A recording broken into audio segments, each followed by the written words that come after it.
Bismillahirrahmanirrahim. Ma'asyiral muslimin wal muslimat rahimakumullah. Saudara-saudaraku sekalian, jamaah salat subuh, tamu-tamunya Allah yang insyaallah dimuliakan oleh Allah Subhanahu wa taala. Assalamualaikum warahmatullahi wabarakatuh. Alhamdulillah ala ni'matillah wala hawla wala quwwata illa billah. Allahumma salli wa sallim ala habibina wa syafina wa qudwatina nabiyina Muhammad wa ala alihi wa sahbihi ajma'in, amma ba'du. Faya ayyuhal muslimun wal muslimat rahimakumullah, usikum wa nafsi bitaqwallah kama qala Allah ta'ala fil Qur'anil Karim. A'udzu billahi minasy syaithanir rajim. Ya ayyuhalladzina amanu ittaqullaha haqqa tuqatih wa la tamutunna illa wa antum muslimun. Wa qala Rasulullah sallallahu alaihi wasallam, ittaqillaha haitsumma kunta wa atbi'i sayyi'atal hasanata tamhuha wa khaliqin nas bi khuluqin hasanin. Allahumma subhanaka la ilma lana illa ma 'allamtana innaka antal alimul hakim wa tub 'alaina innaka antat tawwabur rahim. Rabbi shrah sadri wa yassir li amri wahlul 'uqdatam min lisani yafqahu qawli. Allahumma ati nafsi taqwaha wa zakkiha anta khairu man zakkaha anta waliyuha wa maulaha. Allahumma inni a'udzu bika min ilmin la yanfa' wa min qalbin la yakhsha wa min nafsin la tasma' wa min da'watin la yustajabu laha. Allahumma zaini bizinatil iman waj'alni hudatan muhtadin walhamdulillahi rabbil alamin. Ma'asyiral muslimin wal muslimat rahimakumullah. Saudara-saudaraku sekalian, jamaah salat subuh, tamu-tamunya Allah yang insyaallah dimuliakan oleh Allah Subhanahu wa taala. Selanjutnya taklim kita masih membahas tentang Ruhul Quran. Jadi setelah kita memahami, menyadari firman Allah bahwa ternyata seorang muslim itu punya kewajiban dalam hidupnya, dalam surah Al-Hajj, surah yang ke-22 ayat 77 dan ayat 78. A'udzubillahi minasyaitonir rajim. Bismillahirrahmanirrahim. Ya ayyuhalladzina amanu ruk'u wasjudu wa'budu rabbakum waf'alul khaira la'allakum tuflihun wajahidu fillahi haqqa jihadi. Ada 3 kewajiban kita. Yang pertama, menjadi muslim yang soleh secara ritual, rajin ruku, rajin sujud dan beribadah kepada Allah. Kemudian menjadi muslim yang soleh secara sosial. Jadi seorang muslim yang benar keislamannya tidak akan mau merugikan orang lain. Seorang muslim yang benar keislamannya tidak akan mengambil sesuatu yang bukan haknya. Seorang muslim yang benar keislamannya tidak akan mengurangi timbangan. Sehingga saya sering mencontohkan, seorang muslim itu akan memberikan hak kepada orang sesuai dengan haknya dan tidak akan mengambil yang bukan haknya. Jadi kalau ada tulisan di angkot jauh dekat bayar 5.000, maka seorang muslim dia akan bayar 5.000. Bahkan sering dilebihkan 6.000 atau 7.000. Tapi saya pernah melihat ada orang pakai kopiah, punya jenggot, bajunya koko. Waktu itu naik angkot, saya bertiga sama orang itu berdua. Dia bayar angkotnya cuman waktu itu 8.000, 10.000. Jadi dia harus bayar 14.000. Kata supir angkotnya, "Bang, kurang." Begitu supir angkot nagih kurang, orang itu bilang, "Subhanallah, pelit banget, itu pas-pasan Pak," gitu. Masya Allah. Kata supir angkotnya, "Kagak pakai subhanallah, bayar." Wah, benar juga, percuma subhanallah kalau kagak bayar, ya kan? Wah, itu. Jadi banyak orang Islam yang dia tidak menyadari keislamannya sehingga dia merasa ringan ketika merugikan orang lain. Dan alangkah bahayanya koruptor itu. Karena koruptor itu merugikan banyak orang. Jadi seorang muslim apabila dia mendapatkan amanah, apabila dia mendapatkan jabatan publik, dia tidak akan mengkorupsi 1 rupiah pun. Tidak akan. Kalau saya korupsi 1 rupiah, gantung saya di Monas. Nah itu. Pernah ada yang ngomong begitu. Ya begitulah. Seharusnya seorang muslim itu dia punya kesolehan sosial. Kesolehan sosial itu artinya dia hadir ke dunia ini mendatangkan kebaikan, tidak mendatangkan keburukan. Dia melebihkan, tidak mengurangi. Nah, itu. Jadi kalau kita ingin mengukur keislaman kita, coba kita lihat dalam hidup ini kita merugikan orang lain atau tidak, mendatangkan maslahat atau tidak. Kalau tidak, sesungguhnya bermasalah keislaman kita. Sehingga kata Rasulullah, khairun nas anfa'uhum linnas. Muslim yang paling baik itu adalah muslim yang paling banyak mendatangkan manfaat dalam kehidupan manusia. Manusia secara umum. Jadi kalau kebaikan itu lintas agama, lintas provinsi, lintas suku. Nah, cuman kita nggak bahas, sudah kita bahas. Yang ketiga, seorang muslim itu setelah soleh secara ritual, soleh secara sosial, dia merupakan muslim yang mujahid. Sebab Islam ini ternyata adalah agama yang perlu dibela. Bahkan yang namanya berperang itu salah satu bentuk kewajiban dalam agama. Di dalam surah Al-Baqarah, surah yang kedua, ayat 216. Ini ayat Quran. Bunyinya, kutiba alaikumul qital. Kutiba alaikumul qital. Diwajibkan atas kalian, wahai orang-orang yang beriman.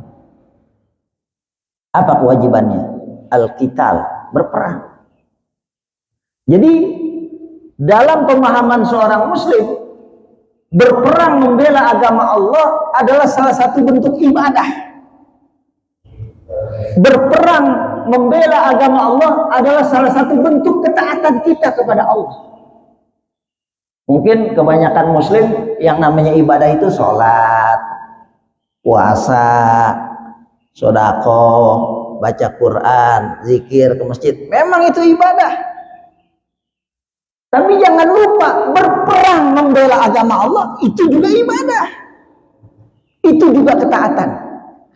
Bahkan ibadah yang pahalanya sangat luar biasa. Kalau kita wafat ketika lagi sholat, masuk surga. Cuman masuk surganya dihisab. Salah satu hisabnya, kamu selama di dunia pernah nggak membela agama Allah? Nggak pernah. Digamparin langsung sama malaikat. Gamparin. Ada orang yang meninggal dunianya lagi baca Quran, husnul khotimah, masuk surga. Tapi masuk surganya, sebelum masuk surga dihisab, ditanya sama malaikat, kamu selama di dunia pernah nggak berperang membela agama Allah? Punya niat nggak kamu? Enggak. Digamparin sama malaikat. Sehingga orang yang paling beruntung di akhirat adalah orang yang wafat dalam keadaan membela agama Allah, yadkhulunal jannah bighairi hisab. Itu jelas. Dia akan masuk surga bi ghairi hisab, tidak akan dihisab, tidak akan ditanya. Yang rajin sholat ditanya, yang rajin baca Quran ditanya, tapi yang berjuang membela agama lalu wafat, maka dia masuk surga bi ghairi hisab. Sehingga kata Rasulullah dalam hadis sahih riwayat Muslim, atau kama qala Rasulullah SAW, man mata walam yagzu walam yuhaddisu bihi nafsah mata ala su'batin minan nifaq. Barang siapa yang belum pernah berperang membela agama Allah dan dia tidak punya niat, meniatkan diri, ya Allah beri aku kesempatan untuk berjuang membela agamamu dan wafatkanlah aku menjadi syuhada. Dia niat. Dan doa itu kita diajarkan oleh Imam Asy-Syahid Hasan Al-Banna dalam doa Robitoh itu. Allahumma innaka ta'lam anna hadhil qulub qad ijtama'a ala mahabbatik wal taqat ala ta'atik wa tawahadat ala da'watik wa ta'ada ala nusrati syariatik fawathikillahumma rabitataha wa adim mudaha wahdiha subulaha wamlaha binurikal ladzi la yakhbu wasra suduruha bi faidil manibi wa jamil tawakkuli alaik wa ahyiha bi ma'rifatik wa amitha ala syahadati fi sabilik. Itu doa kita baca. Artinya, ya Allah, wa ahliha bi ma'rifatik. Ya Allah, hidupkanlah aku di dunia ini dengan ma'rifah kepadamu ya Allah. Wa amitha ala syahadati fi sabilik, dan wafatkanlah aku dalam keadaan membela, berjuang membela agamamu ya Allah, menjadi syahadah, syuhada. Jadi kita niat supaya kita tidak termasuk munafik. Karena kata Rasulullah, ini bukan kata saya, terserah Bapak-bapak punya niat apa enggak. Makanya salah satu niat itu berdoa, minta syahid. Man mata walam yaghzu walam yuhadisu bihi nafsa mata ala su'batin minan nifaq. Dia meninggal dunia di atas cabang kemunafikan. Nah, jadi setelah kita paham kewajiban kita, bagaimana kita bisa melaksanakan ini? Kita butuh roh, kekuatan yang mendorong dan menghidupkan diri kita sehingga kita bisa menjadi muslim yang soleh secara ritual, muslim yang soleh secara sosial, dan menjadi mujahid, pejuang pembela agama Allah. Maka Allah berfirman di dalam surah Asy-Syura, surah yang ke-42, ayat yang ke-52. A'udzubillahi minasyaitonirrajim. Wa kadzalika auhayna ruhan min amrina. Demikianlah kami telah mewahyukan kepada engkau ya Muhammad roh Al-Quran yang akan menghidupkan keimanan kita sehingga kita menjadi muslim yang soleh secara ritual, soleh secara sosial, dan siap meninggal dunia membela agama Allah Subhanahu wa Ta'ala. Di dalam ayat itu Allah melanjutkan kalimatnya, ma kunta tadri mal kitabu walal imanu walakin ja'alnahu nura nahdi bihi man nasya'u min ibadina. Jadi dengan ruh Al-Quran itu maka kita akan ma'rifatul kitab atau ma'rifatul Quran wa ma'rifatul iman. Jadi bersama Al-Quran ini maka kita akan punya visi kehidupan. Bersama Al-Quran ini kita punya misi kehidupan. Bersama Al-Quran kita punya program kehidupan. Jadi kalau saya pribadi Pak, ketika saya baca Quran dari surah Al-Fatihah sampai surah An-Nas, sebenarnya saya sedang menguatkan visi kehidupan saya. Saya sedang menguatkan misi kehidupan saya sedang menguatkan program kehidupan saya. Karena Al-Quran ini dibaca bukan hanya cari pahala, tapi mendapatkan ilmu seperti yang dinyatakan oleh Allah, Iqra bismi rabbikal ladzi khalaq alladzi 'allama bil qalam 'allamal insana ma lam ya'lam.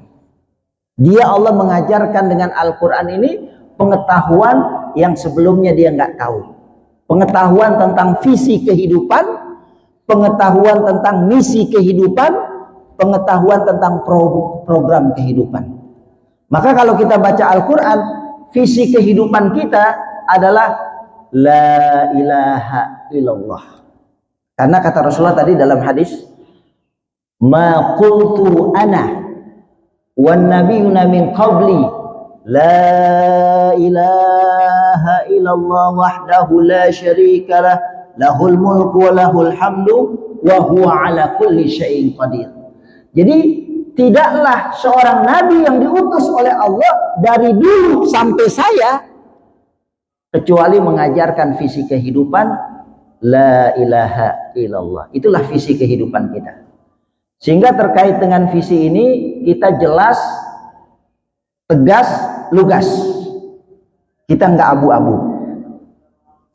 Jadi dalam bertauhid ini prinsip kita adalah qul huwallahu ahad.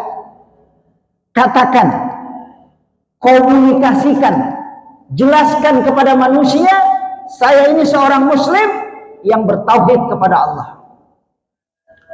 La ilaha illallah, tidak ada Tuhan selain Allah. Saya diperintahkan oleh Allah untuk menghargai perbedaan agama. Saya diperintahkan oleh Allah untuk menghormati perbedaan agama. Sebab Allah berfirman kepada saya, lakum dinukum waliyadin. Tapi Allah mengajarkan kepada saya ketegasan supaya saya berani menyatakan la a'budu ma ta'budun. Saya tidak akan menyembah Tuhan yang kamu sembah. Wala ana abidu ma abatum, dan saya tidak akan beribadah seperti kamu beribadah. Salah satu bentuknya adalah seorang muslim ketika tampil di hadapan orang banyak, maka dia mengamalkan firman Allah dalam surah Al-An'am, surah ke-6 ayat 54, faqul salamun alaikum. Dia akan mengucapkan assalamu alaikum. Dia tidak akan mengucapkan selamat malam, selamat pagi, salam sejahtera, salam budaya, hum hum hum, nggak akan. Ada yang begitu Pak, yang hum hum gitu. Itu berarti dia belum mengamalkan firman Allah, la a'budu ma ta'budun wa la ana a'budu ma abattum lakum dinukum waliyadin. Jelas, tegas. Kata Buya Hamka, kita kalau ngucapin selamat malam nggak dapat pahala. Kalau ngucapin selamat pagi nggak dapat pahala. Kalau ngucapin salam budaya nggak dapat pahala. Apalagi hum-hum, itu meniru budaya orang lain. Man tasabaha biqaumin fahuwa minhum. Barang siapa meniru budaya agama lain, termasuk dia agamanya itu. Jadi tegas kita Pak. Kalau kita ngucapin assalamualaikum dapat pahala karena ada perintah dari Allah. Surah Al-An'am. Tapi kalau selamat malam nggak ada pahala. Jadi kalau kita jadi penguasa, nggak usahlah kita menjadi orang-orang yang pengen dianggap toleran. Memang kalimatnya itu cool Pak, katakan. Orang kalau di bawah mengatakan sesuatu jadi ewu pakewu. Sehingga kalau saya memahami ketika Allah nyuruh, dan rata-rata akidah itu dibangun dengan kalimat kul. Kul huwallahu ahad, kul ya ayyuhal kafirun, kul huwallahu alladzi khalaqas samawati wal, rata-rata kul semua, kul. Kalimat kul itu pertama menunjukkan kita pandai berkomunikasi. Sehingga kita bisa menjelaskan prinsip akidah kita. Yang kedua, kul itu menunjukkan seorang muslim itu jangan berada di bawah, dia harus di atas. Jadi kalimat kita akan efektif kalau kita punya kekuasaan. Kalimat kita akan efektif kalau kita punya kepemimpinan. Sehingga seorang muslim itu adalah dilahirkan oleh Allah untuk berkuasa, untuk mengarahkan bukan diarahkan, untuk membimbing bukan dibimbing, untuk memimpin bukan dipimpin, untuk memutuskan bukan memohon, bukan. Itu kata Allah dalam Al-Quran, wa kadzalika ja'alnakum ummatan wasatan litakunu syuhada 'alan nas. Jadi kita ini disuruh litakunu syuhada 'alan nas. Kita yang menentukan, bukan kita yang ditentukan. Wasato itu pertengahan, itu maksudnya kita memimpin. Seperti wasit. Wasit itu kan memimpin pertandingan. Wasato itu memimpin. Jadi memang kalimat kul itu idealnya kita punya kekuasaan, kita punya kepemimpinan, sehingga kita nggak perlu pakai hu. Wallahu alam. Yang jelas seorang muslim yang punya kekuasaan, dia akan berani menyatakan assalamualaikum tanpa ditambah yang lain. Tapi kadang-kadang orang pengen dapat toleransi, dapat perhatian dari manusia, ya, sehingga dibilang toleran. Nah, ditambah-tambahlah ya, salam budaya, ya, hukum segala macam. Ya. Kalau saya nggak perlu, sebab akidah itu ada batasan prinsip. Itulah sebabnya Kiai Buya Hamka bermusyawarah dengan para ulama, haram hukumnya seorang muslim mengucapkan selamat Natal tahun 1980. Ki Haji Buya Hamka itu Pak menetapkan hukum haramnya seorang muslim mengucapkan selamat Natal. Itu musyawarah Pak, musyawarah dengan para ulama, pakai ilmu Pak, pakai Al-Quran, pakai sunnah, kesimpulannya haram. Kesimpulannya haram, dan itu dikeluarkan tahun 80. Karena Buya Hamka bersama para ulama berani mengeluarkan fatwa haram seorang muslim mengucapkan selamat Natal, dipanggil Pak sama penguasa. Nah inilah perlunya kita punya kekuasaan. Kalau enggak kita dipanggil Pak. Kalau kita yang punya kekuasaan, kita yang manggil. Tapi kalau kita nggak punya kekuasaan, kita dipanggil. Kiai Buya Hamka itu mengeluarkan fatwa haram, disuruh dihapus. Nggak haram, suruh bikin halal. Nah, penguasa suka begitu Pak. Tapi dia punya keimanan, dia punya roh kekuatan, nggak mau Pak. Saya tidak akan mengkhianati Allah Subhanahu Wa Taala. Lebih baik saya kehilangan jabatan daripada saya harus merubah fatwa itu. Dan akhirnya Kiai Buya Hamka kehilangan jabatan sebagai Ketua Majelis Ulama Indonesia. Padahal ide berdirinya Majelis Ulama Indonesia dia Pak, pendirinya dia. Tapi karena dia mengeluarkan fatwa haram, akhirnya dia diganti Pak. Ya. Tapi dia lebih memilih keimanan daripada dunia. Subhanallah. Kalau sekarang cuman gara-gara menjadi ketua pimpinan partai politik dalam rangka mengambil suara, selamat Natal. Gitu. Hebat Buya Hamka Pak. Dan yang memahami kalimat Buya Hamka selamat Natal haram itu Agim Pak. Agim hebat tuh. Kata Agim, orang ketika mengucapkan selamat itu artinya mengakui. Maknanya mengakui Pak. Ada pertandingan antara RT 03 sama RT 4. RT 3 menang. Maka RT 4 mengucapkan selamat kepada RT 3. Selamat RT 3 atas kemenangannya. Selamat atas kemenangannya maknanya RT 4 mengakui bahwa RT 3 menang. Jadi kalimat selamat itu menurut pemahaman Agim adalah mengakui. RT 4 mengucapkan selamat kepada RT 3 yang menang atas pertandingan, itu artinya RT 4 mengakui kemenangan sah RT 3. Jadi kalau kita mengucapkan selamat kepada agama lain, artinya kita mengakui bahwa keyakinan agama itu adanya Tuhan itu benar. Dan setiap agama itu meyakini adanya Tuhan, yang Tuhan itu bukan Allah. Jadi kalau kita mengucapkan selamat, rusaklah kalimat la ilaha illallah. Ternodai kalimat la ilaha illallah itu. Itulah sebabnya saya melihat jarang orang yang bisa mengucapkan la ilaha illallah ketika meninggal dunia. Sebab dia mengotori Dia menodai. Kan dia sudah bilang tidak ada Tuhan selain Allah. Lalu kenapa dia membenarkan Tuhan pada agama lain? Kalau ada Tuhan dalam agama lain yang benar, berarti ada Tuhan selain Allah. Dan itu bahaya. Makanya Allah udah ngajarin kita, Pak. Kalau menghormati, iya. Kalau menghargai, iya. Disuruh sama Allah. Tapi mengakui, lah. Tidak. Surah itu wajib dibaca, Pak.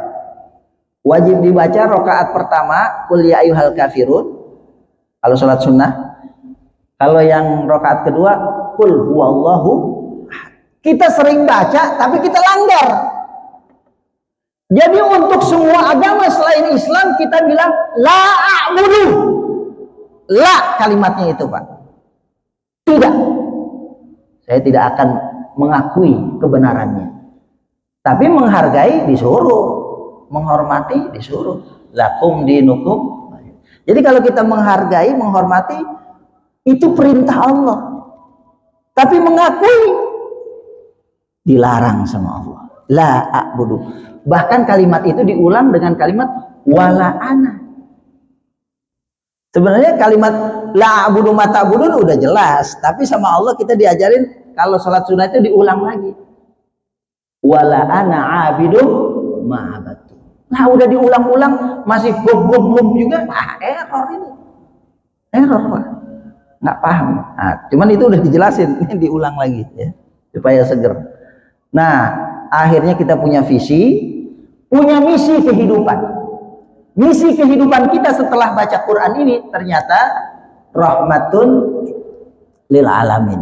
Jadi kita lahir ke dunia ini, Pak, untuk mendatangkan rahmat bagi seluruh makhluk.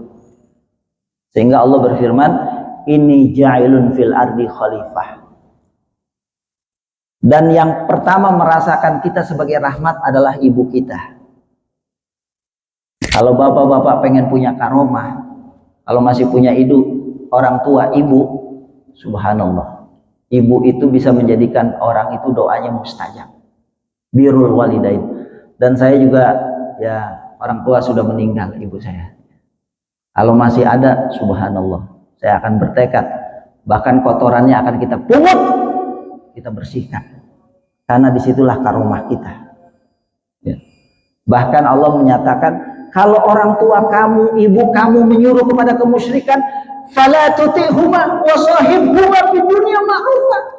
Orang tua yang musyrik aja, Pak, disuruh sama Allah kita berbakti. Apalagi orang tua kita rajin sholat, rajin baca Quran. Wah, kalau nggak berbakti. Sehingga saya nggak setuju kalau ada ustadz bilang 10 hari terakhir di bulan Ramadan ada orang yang lebih membela pulang kampung daripada itikaf. Itu nggak ada sunnahnya, itu nggak ada contohnya. Itu mengurangi kekhusyuan ibadah di bulan Ramadan. Itu yakin ustadz yang ngomong begitu nggak punya kampung dan ibunya nggak ada di kampung. Saya ini orang kampung, punya ibu di kampung. Ibu saya kita telepon, Mak, mohon maaf, ini kan bulan Ramadan, kalau pulang kampung repot. Gimana kalau pulang kampungnya 3 bulan setelah Idul Fitri, supaya kita bisa khusyuk beribadah di bulan Ramadan. Kata Mak, ya boleh aja kamu pulang kampungnya 3 minggu setelah Idul Fitri, cuman emak jadi sedih. Emak nangis. Kenapa emak nangis? Karena emak ngelihat tetangga lain, orang tuanya, anaknya pada kumpul. Masya Allah. Jadi orang pulang kampung itu di akhir Ramadan, Asyrul Awakhir kan harusnya itikaf. Tapi dia pulang kampung. Kenapa? Karena orang tuanya nangis kalau anaknya nggak pulang kampung. Sekarang secara hukum, birrul walidain itu hukumnya wajib. Iktikaf itu sunnah. Mana yang didahulukan? Yang wajib atau yang sunnah? Yang wajib. Jadi wajibnya iktikaf atau pulang kampung? Nah, pulang kampung. Kalau orang tuanya di kampung. Jadi ustadz yang bilang itu nggak sunnah, dia nggak punya kampung dia. Saya punya kampung. Saya nanya sama ibu saya akan nangis kalau saya nggak pulang kampung. Maka pulanglah kita dan sholat Idul Fitri di sana. dan ternyata membuat orang tua kita bahagia. Dan membahagiakan orang tua itu adalah ibadah yang paling utama. Percuma kita baca Quran, percuma kita itikaf, percuma kita berzikir, percuma kita rajin ke masjid, tapi ibu kita manggil kagak nyaut. Dosa, Pak. Ibu kita manggil suruh pulang kampung, kita malah itikaf, dosa. Nggak ada gunanya itikaf itu kalau durhaka sama ibu. Nah ini, itu contoh rahmatun lil alamin. Jadi kita kehadiran ini jadi rahmat, terutama buat orang tua kita. Baru saudara kandung dan seterusnya. Dan itu sudah dijelaskan. Nah kemudian kita punya program kehidupan. Nah kita mendapatkan ilmu dari Syekh Watiyakan. Program kehidupan kita itu pertama, an akuna musliman fi akidati. Kita harus menjadi seorang muslim dalam berakidah. Jadi akidah kita ini harus Islam. Tadi punya prinsip la a'budu ma ta'budun. An akuna musliman fi ibadati. Kita menjadi seorang muslim dalam beribadah. Artinya ibadahnya kagak ngarang, Pak. Ibadahnya berdasarkan riwayat. Cuman kalau udah masuk bab riwayat pasti ada ikhtilaf.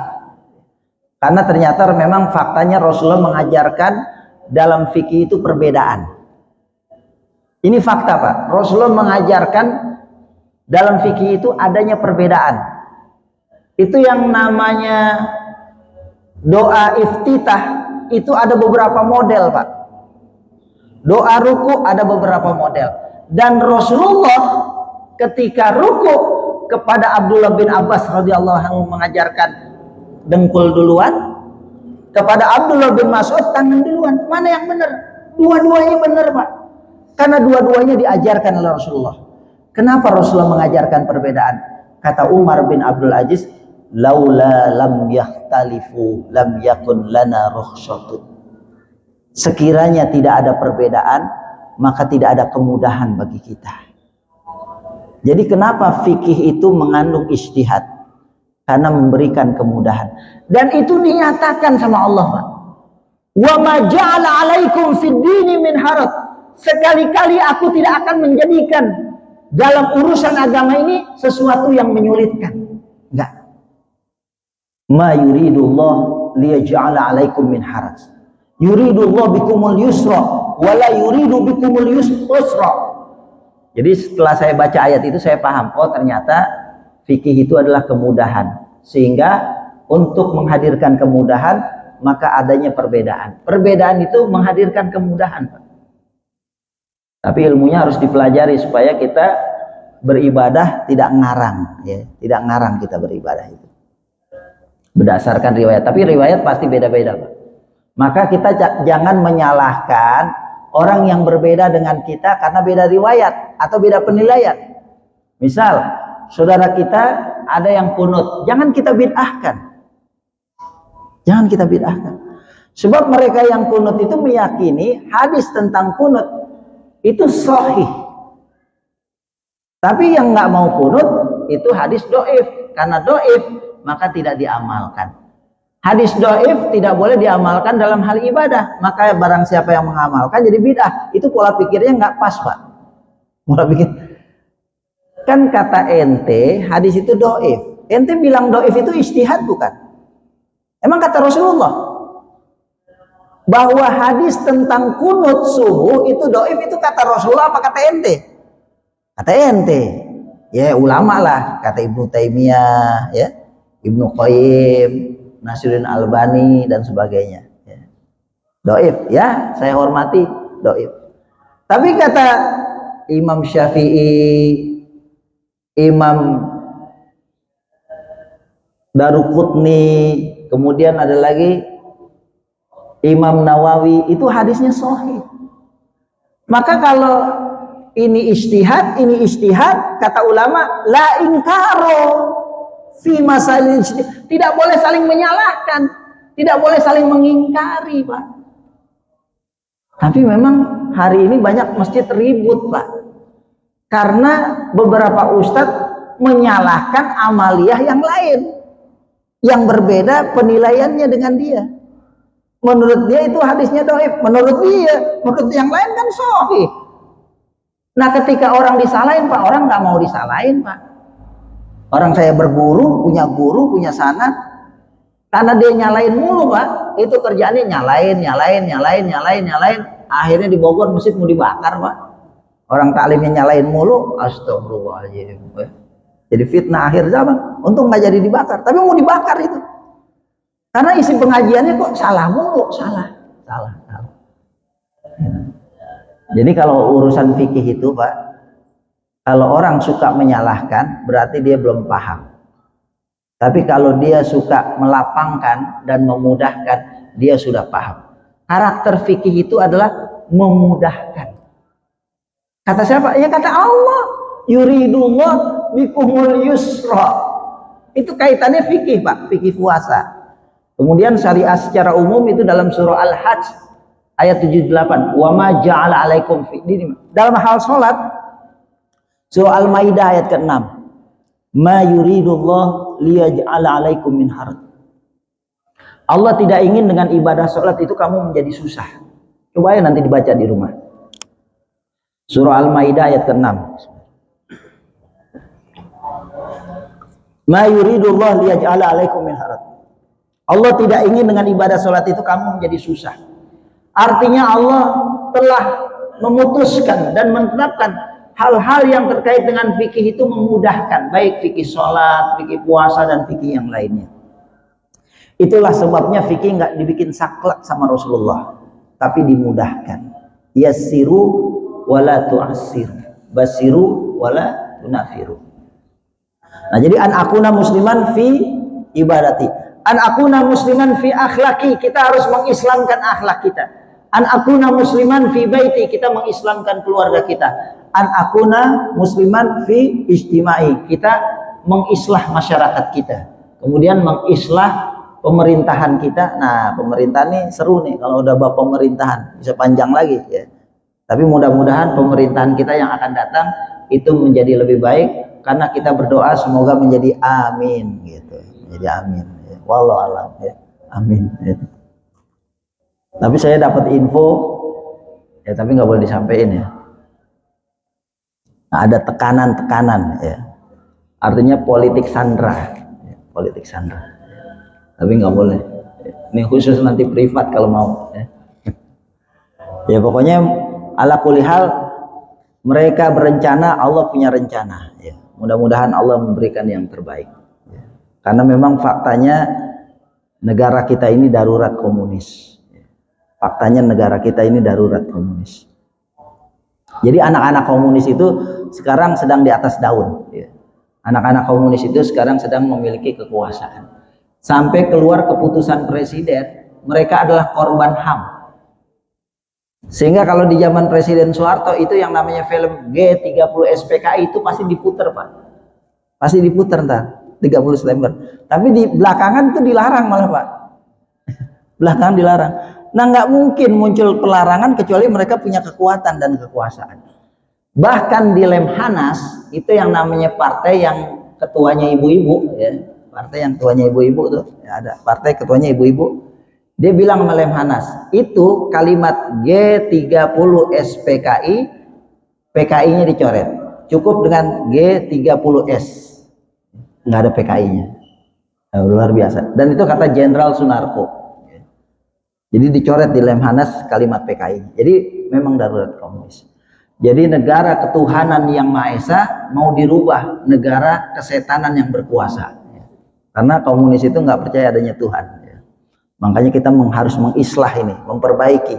Bagaimana kita memperbaiki negara kita sesuai dengan Undang-Undang 45. Undang-Undang 45 itu negara berdasarkan ketuhanan yang Maha Esa. Jadi komunis itu bertentangan. Nah, kemudian ma'rifatul iman bersama Al-Quran Ruh ini, kita akan punya iman yang yuhibbuhum wa yuhibbunah. Jadi hubungan keimanan kita dengan Allah adalah hubungan yang saling mencintai Pak.